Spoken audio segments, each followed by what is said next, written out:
Good morning, children. In the previous class, we learnt about the roadways. We are doing the means of transport and communication.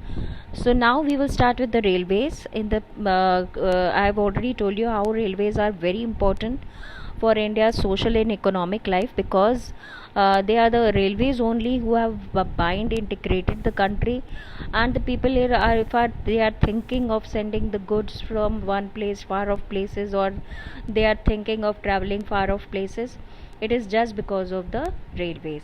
So it is the most affordable means of transport in the today's time in India. So that is why the railways of importance of railways is no less than roadways. Now railways have three gauges system. Now what are gauge is the track दो rail की पटरियाँ होती हैं, और उन the width between the track is called the gauge. So there are three gauges: broad gauge, metro gauge and narrow gauge. Broad gauge is 1.6 meters, and metro gauge is 1 meter, and narrow gauge is 0.762 meters. Now these gauges decide how much capacity will the coaches and wagons will have. If the track is wide, then it will have the more its capacity increases. Now coaches are those which are in the passenger trains where the people travel, and wagons are the compartments जिनको हम डिब्बे बोलते हैं, that are in goods trains. So wagons, goods trains, coaches and passenger trains. So this way these three systems are working in India. Some tracks are 1.6 meters, some are 1 meter, and even a very small number in mountainous region, and there are some trains which are even running on, just we call them toy trains also, like you have in Kalka, this Himachal Pradesh you have, then in southern states, some of the south cities also you have this narrow gauge system. Otherwise meter gauge and the broad gauge are commonly seen in rest of the part of the country. So this way now the railways are changing, and they are converting all the tracks, especially the metro gauge, into the broad gauge. So this is called the means uniform gauge system. एक uniform एक single gauge system कर देंगे. So all the metro gauge will be converted into broad gauge. In our language we have already we hear these gauges as छोटी line, बड़ी line. If you, as you see in the railways, कि छोटी line का है, ये बड़ी line का है, तो that is broad gauge and metro gauge. Narrow gauge is not found here. So there will be a uniform system, means all the tracks, all the metro gauge will be converted into broad gauge. Now railways are different from roadways because you have learned they cannot be built on the mountains or the difficult terrain with the rugged topography. So here in railways can be built on any terrain, but not the railways. So there are certain factors which influence the distribution of railway, in which parts of India you will find more of the railways, and or in some parts where you will have the less. So these are the factors, physiographic, economic and administrative factors. Now like you have the northern plains, it is a plain level land, high population density, rich agricultural resources, means you have all the three things. Which three things you have? The three things which you have here is the population, means the first factor which should be present to have a good railways is the population, then the plain level land, and and then there should be the economic activity. So if these factors are present in some places, there it will be having the good railway system. For example, if you have a don't have the plain level land, like in this part of India, you don't have the plain level land, this Deccan Plateau, but there is a lot of population living in this area and lot of economic activity, because all our seaports lie in this part only, and here lies the Western Ghat. So then the railways are even built because since there it is not a plain level land, but the population is there, economic activity is there, so even the railways are built cutting the mountains, because of the economic activity and the population. Say Mumbai, Pune, Goa, all the important cities of India lie on this part. Or but the Western Ghats are there, and then it is a plateau region, so Western Ghats को cross करके ये भी tunnels के through इन्होंने railways को बनाया है, because though the plain level land was not available, but population and economic density was there. So this way, these three factors, vast level land, high population density, and rich. Here you have they are talking of northern plains, that is but otherwise economic activities should be there. So this way bridges and even the rivers के ऊपर से bridges banana, the rivers can be only crossed through bridges and उसके ऊपर track डालना. So all these things are done in the railways. And then the hilly terrains, when they are built in tunnels, gaps, because as I told, if there is a population living or there is economic activity, it has to be built. And see, Himalayan mountain, it is totally unfavorable, because it is not a level land, it does not have population, and it also does not have any economic activity, so no railways are there in the Himalayan region. Now see the sandy plain of western Rajasthan, swamps of Gujarat, forested tracts of Madhya Pradesh, since they are less population, no economic activity, and the land is also not good. Swamps means दलदल और या sandy plain है जो sand हट जाती है हवा से और track खराब हो जाता है. Similar is with the swamps also, and the forested tract, they are having very less railways. So this way the factors are three only: fast level land, population density, and any kind of economic activity. So now even as I told you, see the example here, Sahyadris means Western Ghats. So they are, even the gaps or tunnels passes within those the railways are being constructed. The example is Konkan railway, because though the land is not good, but there is a economic activity and also the population living in that region. That is why we have so the three factors which decide the distribution of railway in any region are population, level land, and economic activity. If one of these factors are even available, if the two are not there, say population or but there is economic activity, if there is even if one of them is also there, then also the railways are built. So these three factors affect the distribution of railway, whether it will be less, more, or no, that will be decided by these three factors. Now the problems of railways. The problems of railways are that, first of all, the passengers, especially this passengers train, the people travel without tickets, and they also damage the railway property while using the toilets or seats or fans, or even the switches. You will always find them in a very cluttered situation when you travel through the railways, because they are being damaged by the people. Even thefts, not even they damage it, but sometimes they take the things away with them. So that is why the railway has to bear huge losses due to this. Now the pulling of the chain unnecessarily means their chain is there for emergency. When there is an emergency, the people can pull the chain so that the chain stops. So, but the people here, just to get down at their desirable place, they just keep pulling the chain, and that also delays the train, because there was so many chain pulling, and then the chain is being fixed just because it disconnect the that coach from the engine. So that is why when the chain is pulled, the people just get down and run away. But the railways, the people come, the railway from people from railway come, and then they fix the chain, and then the train can move. So that is why even the train run late also. So how can we help it running as per schedule time? Why the trains are not running in India? But because of the schedule time, because the people, the one reason is also that people pull the chain unnecessarily, because they don't buy the tickets. That is why they avoid the stations and they pull the chain in the middle, so that they get down once the city comes where they have to get down.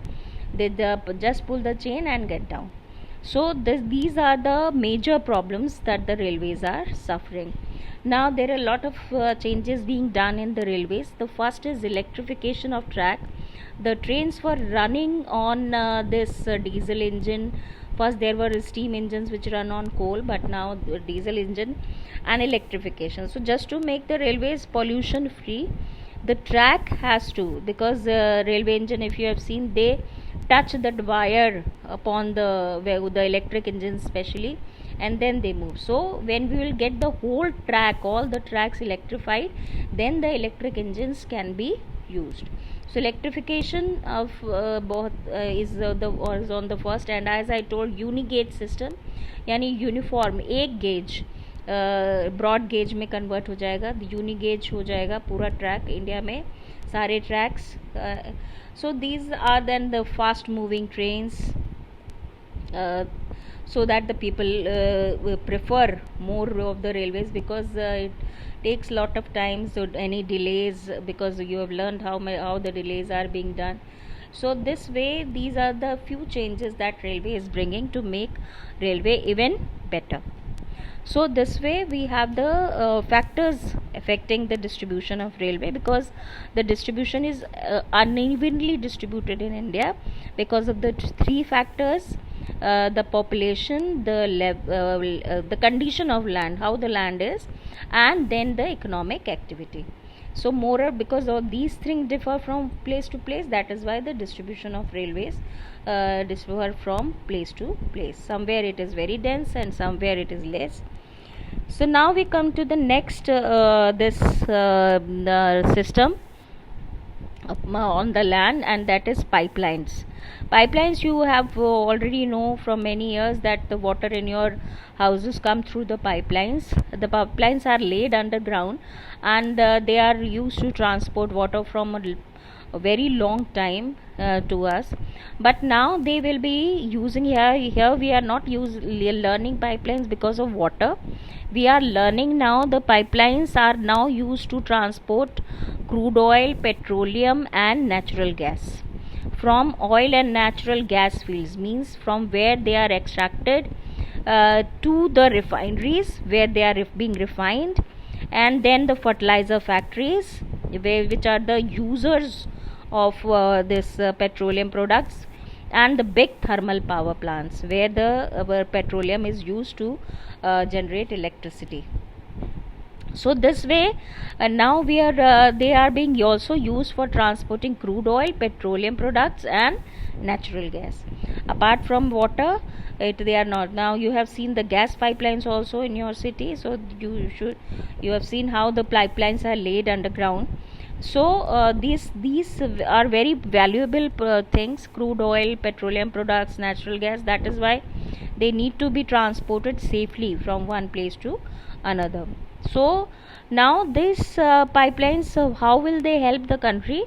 And now you can build refineries anywhere, because there is no need to build the refineries like if the oil is say found in Assam, like it's such a difficult area, and now you refine. Before refineries means first the oil is refined, it is now extracted here, and then it is directly crude oil, means kacha tel, without refining it is sent to Barauni, Kanpur, where you have the refineries. So there is no need कि यहाँ पे oil निकल रहा है तो यहीं पे refinery हो.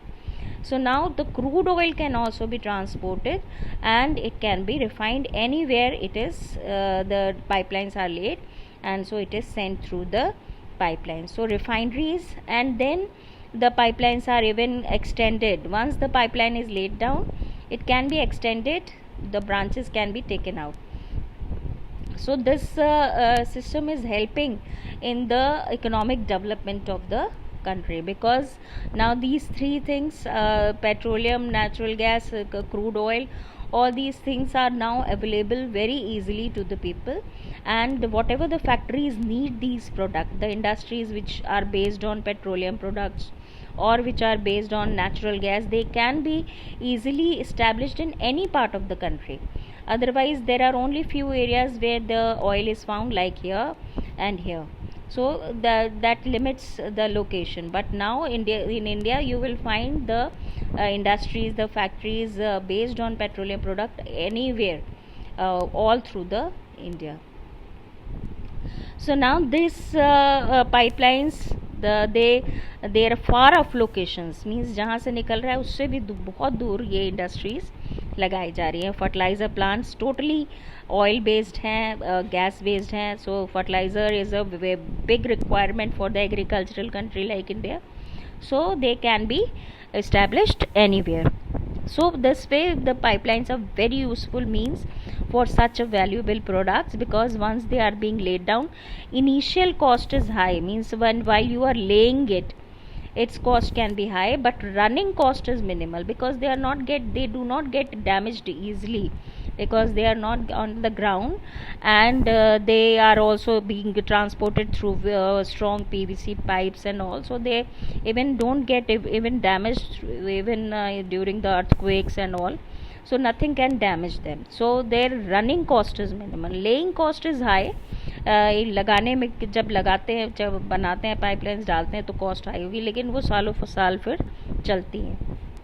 And it also rules out transshipment losses और डिलेज, बिकॉज जब हम इसके अलावा अगर हम ऑयल को ट्रांसपोर्ट करें तो it is Saint through tankers. You must have seen the bus like feature which has a tank on it. So these tankers sometimes get stuck in the jams on the roads, and sometimes there is a fire, and then there is a theft. So there is so much loss of these valuable products if we send them otherwise. So because these factories which are running on petroleum products, they need immediate supply of these petroleum products. So if they are being these tankers are used to send by roads, they are being sent, then it will delay the work in the industries. So industries may suffer loss. That is why the pipelines are there, so nothing stops the supply of oil to the factories through the pipelines. Now there are certain pipelines, big pipelines. There are three important pipelines are being laid in India. So I've told you, once the bigger lines are being already laid down, the branches can be taken out and the oil can be transported easily. So let us see what is the first this oil field. Assam to Kanpur. Assam to say from Guwahati, Barauni is in Bihar, and then Allahabad.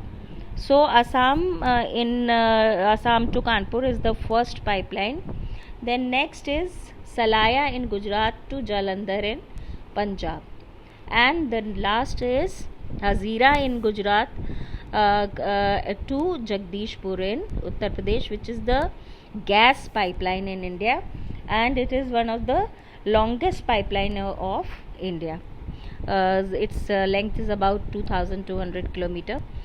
So this way you have seen two times Gujarat, because the oil is found in Gujarat, Ankleshwar, Gujarat. And since mineral and power resources is not in your syllabus now, so you have to understand why these pipelines are starting from Gujarat, because oil is found in Gujarat and Assam. So there are two regions, that is why the pipelines are starting from Gujarat and Assam. So this pipelines are there.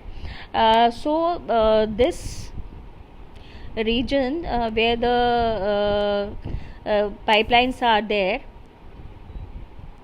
let us see this a part of India from I am drawing here. This is Assam. So this is the region where the oil is found. You can easily relate. So from Salaya in Gujarat to Jalandhar in Punjab. तक जाती है ये line. Then next start from Hazira in Gujarat to Jagdishpur in UP. This is the next Hazira, Vijaypur, Jagdishpur. This is called HVJ. This is the longest pipeline we are talking about, and this is Salaya in Gujarat to Jalandhar in Punjab. And then the next is Assam to Kanpur. This comes to Kanpur. So this way there are 3 pipelines, and they have several branches where the branches can be extended and the oil is extracted. So this way in middle they have the oil refineries, and then there the Barauni is a oil refinery, Guwahati is a oil refinery, Kanpur is a oil refinery, but the oil is coming from Assam. And then also in the middle they have the oil refineries also. Oil is refined, and then the branches can be extended and they can be transported anywhere. So you have seen how important the pipelines are, and they are saving lot of these valuable products: petroleum, natural gas, and crude oil. So these pipelines are also very important, and they are also considered the very efficient means of transport. Thank you.